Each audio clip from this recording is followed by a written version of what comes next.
I was screaming into my phone, my knuckles bleeding, my lungs burning because the drywall inches from my face was breathing back at me, warm and damp. And when the dispatcher finally said they had my GPS location and officers were on the way, I realized with a sick, sinking certainty that they were standing in the same room I was trapped inside of, and they still couldn't hear me. Let me rewind because none of this makes sense without the beginning, and even then I'm not sure it ever will. I bought the house because it was cheap, and because I was tired of apartments where every sound belonged to someone else. This place was old, quiet, and hollow in a way that felt peaceful at first, like the house was holding its breath. The realtor joked about good bones, but there were strange things I noticed right away. Walls that sounded thick and dull when I knocked, a hallway that felt shorter walking back than it did going in, and a constant faint tapping at night that I blamed on pipes settling. I work nights editing audio, so I'm sensitive to sound, and I started recording the tapping out of curiosity. When I slowed it down, it almost sounded like words, stretched and warped, like someone talking through cotton. I laughed it off, told myself old houses have voices if you listen long enough. The first real problem started when I found the door that wasn't on the floor plan. It was behind a bookshelf in the spare room, a narrow wooden panel painted the same color as the wall, no handle, no hinges. When I pressed my ear against it, I heard breathing, slow, deliberate, matching mine until I pulled away. I should have called someone then. Instead, I convinced myself it was air moving through the walls, because denial is quieter than fear.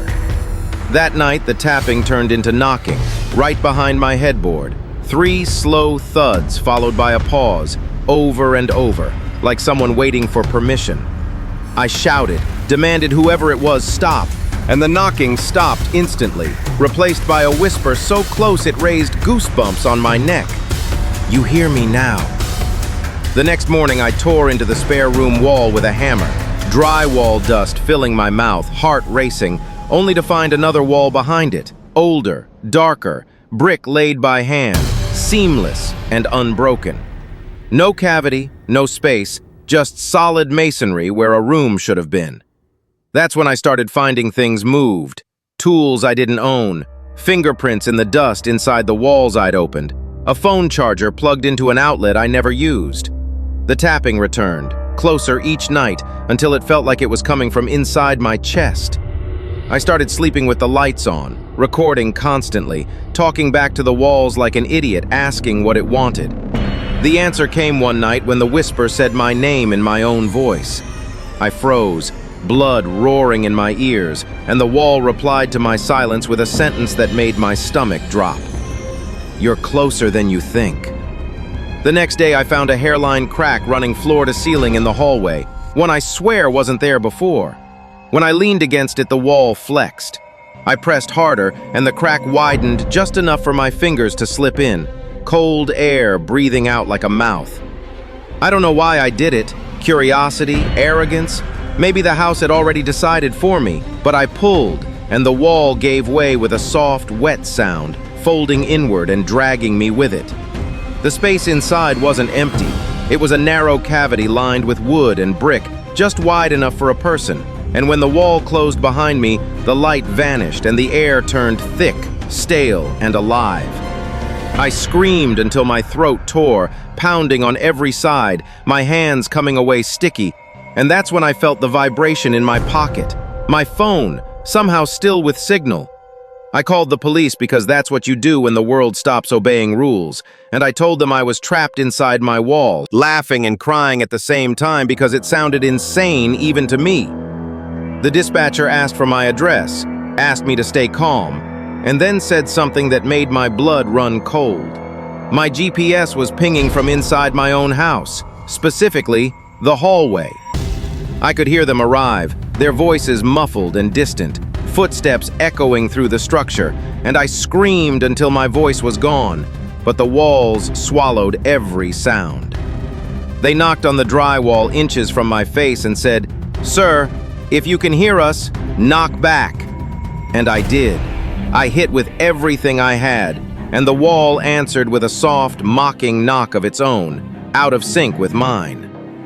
Right here, if you were me, hearing them so close and still unreachable, what would you think was happening? And what would you do next? Because what I did was panic. I scraped at the walls until my nails tore, until I found something carved into the brick. Names, hundreds of them, layered and overlapping. And at the bottom, freshly etched, my own. The whisper returned, calm and intimate, explaining that the house wasn't cursed so much as hungry, that it learned the shape of people and made room for them, that once you heard it clearly, you were already inside.